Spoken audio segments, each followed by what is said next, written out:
오늘은 8월 18일 에스겔 19장 1절부터 14절입니다. 너는 이스라엘 고관들을 위하여 애가를 지어 부르라. 네 어머니는 무엇이냐? 암사자라.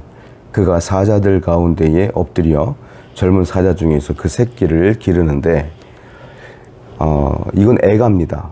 에스겔이 하나님께서 명령하시기를 너는 슬픈 노래를 지어서 이스라엘이 멸망할 것을 너는 슬퍼하라.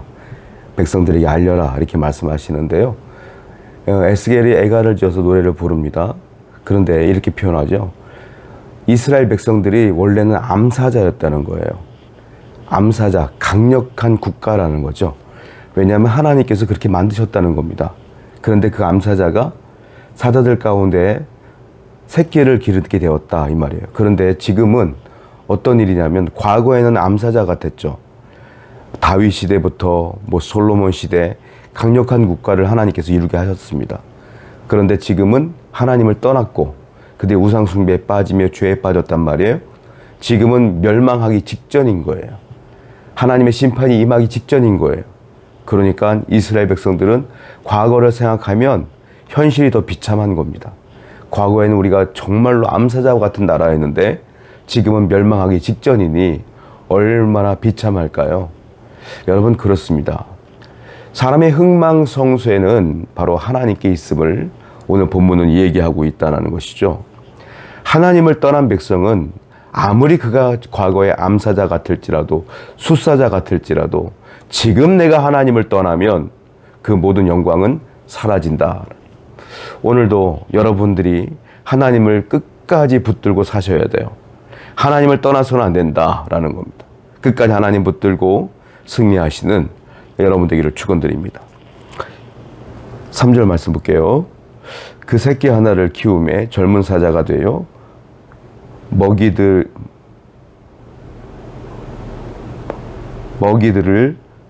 뜯기를 배워 사람을 삼키매 이방이 듣고 함정으로 그를 잡아 갈고리로 꿰어 끌고 애굽 땅으로 간지라. 그 암사자가 새끼 한 마리를 키웠다는 거예요. 첫 번째 새끼를 키웠다는 거예요. 근데 그것이 젊은 사자가 되었어요. 성장을 한 것이죠. 그런데 나중에 그것이 붙잡혀 함정에 빠져서 그리고 갈고리로 꿰어가지고 애굽으로 갔다 이렇게 표현하고 있어요. 끌려갔다 이거야. 잡혀갔다 이 말이죠. 이건 누구를 말하냐면 여호아하스라고 하는 유다의 왕을 얘기하는 겁니다. 여호아하스가 애굽에게 포로로 잡혀갔거든요. 그 얘기를 하고 있어요. 한 나라의 국가의 왕이 포로로 잡혀갔어요. 왠지 아십니까? 여호아하스는 그 마음에 하나님을 두지 않았어요. 그는 우상을 섬기는 자였고 하나님 두기를 싫어했어요. 그랬더니 그가 쌓아 올렸던 왕권이, 권력이, 재력이 한꺼번에 와르르 무너졌다. 마치 모래성에 자기의 모든 것들을 쌓아놓은 것처럼 한 번에 무너지더라라는 거예요. 여러분, 하나님을 마음에 두지 않는 사람, 하나님을 마음에 두지 않고 쌓아 올린 것들은 다 모래성과 같다라는 겁니다. 여러분들의 인생은 그래서는 안 되지 않겠어요? 우리는 모래성이 아니라 반석 위에 쌓아 올려야 돼요. 바로 우리의 신앙 고백 위에, 믿음 위에, 하나님의 영광 위에, 말씀 위에 세워야 된다라는 거예요. 오늘도 모래성이 아니라 반석 위에 여러분들의 인생을 쌓아 올리시길 바랍니다. 5절부터 9절까지 좀 길지만 한번 읽어보겠습니다. 암사자가 기다리다가 소망이 끊어진 줄을 알고 그 새끼 하나를 또 골라 젊은 사자로 키웠더니 젊은 사자가 되매 여러 사자 가운데 왕래하며 먹이 물어뜯기를 배워 사람을 삼키며 그의 궁궐들을 헐고 성읍들을 부수니 그 우는 소리로 말미암아 땅과 그 안에 가득한 것이 황폐한지라. 이방이 포위하고 있는 지방에서 그를 치러 와서 그의 위에 그물을 치고 함정으로 잡아 우리에 놓고 갈고리를 꿰어 끌고 바벨론 왕에게 이르렀나니 그를 옥에 가두어 그 소리가 다시 이스라엘 산에 들리지 아니하게 하려 함이라. 이번에는 그 첫 번째 새끼 사자를 잃어버린 암사자가 두 번째 새끼 사자를 또 키웠다는 겁니다. 그가 또 젊은 사자가 되었을 때에 권력을 마구 힘들었어요.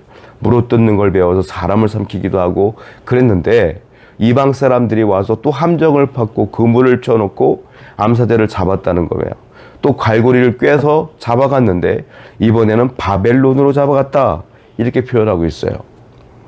이 바벨론으로 잡혀간 두 번째 새끼사자는 누구를 의미하는 거냐면 여호야긴 왕을 얘기하는 거예요. 애굽으로 잡혀간 건 여호아하스고 바벨론으로 잡혀간 건 여호야긴을 얘기하는 거예요. 자, 그런데 여호아하스가 애굽으로 잡혀갔을 때에 했던 행동은 마음에 여호와를 두지 않았다. 우상을 섬겼다. 그 죄 때문에 잡혀간 거거든요. 그런데 두 번째 여호야긴도 마찬가지예요.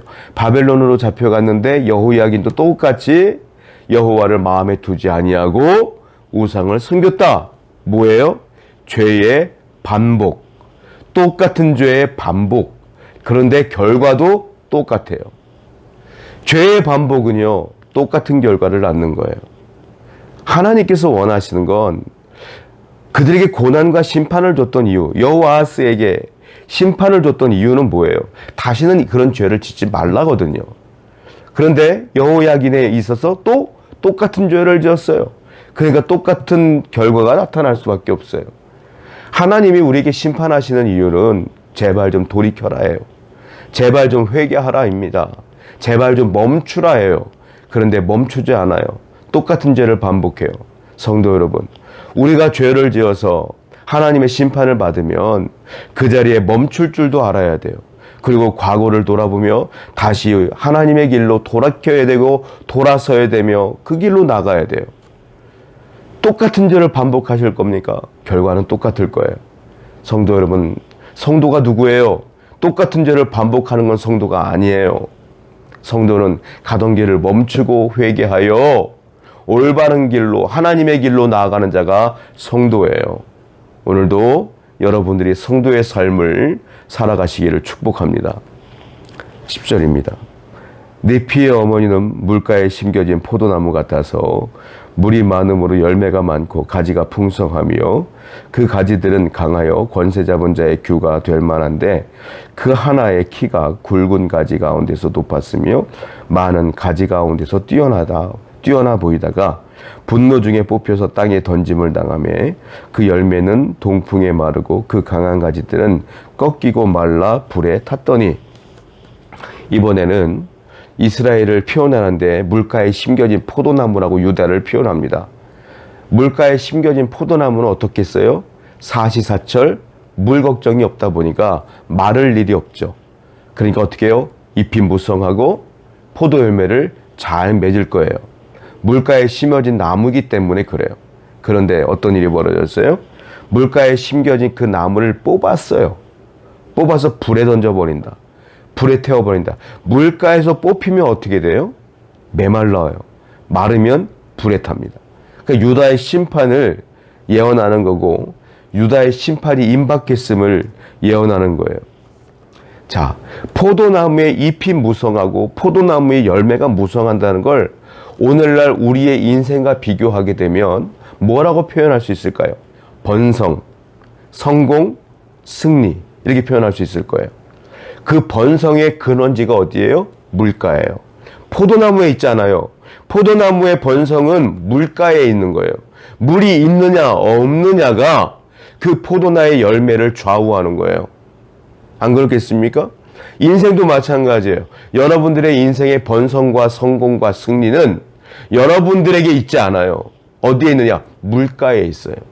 내가 지금 어디에 심겨져 있느냐가 중요해요. 자, 물가는 누구를 말합니까? 하나님을 말해요. 여러분들이 하나님 편에 서 있어야 돼요. 내 마음에 하나님이 계셔야 돼요. 하나님을 위해 살아야 돼요. 하나님 말씀대로 살아야 돼요. 순종의 삶을 살아야 돼요. 그리하면 내게 번성함을 주신다. 그런데 앞에 말했던 것처럼 여호아하스, 여호야긴처럼 내 마음에 하나님 두기를 싫어하면 물가에서 벗어나면 메말라질 수밖에 없다 이거예요. 오늘도 하나님 앞에 늘 서 있는 하나님과 동행하는 여러분들에게 축원드립니다. 기도합니다. 하나님, 인생의 번성은 물가에 있습니다. 그리고 늘 우리 마음에 하나님을 두며 살게 하여 주옵소서. 예수님의 이름으로 기도드렸습니다. 아멘.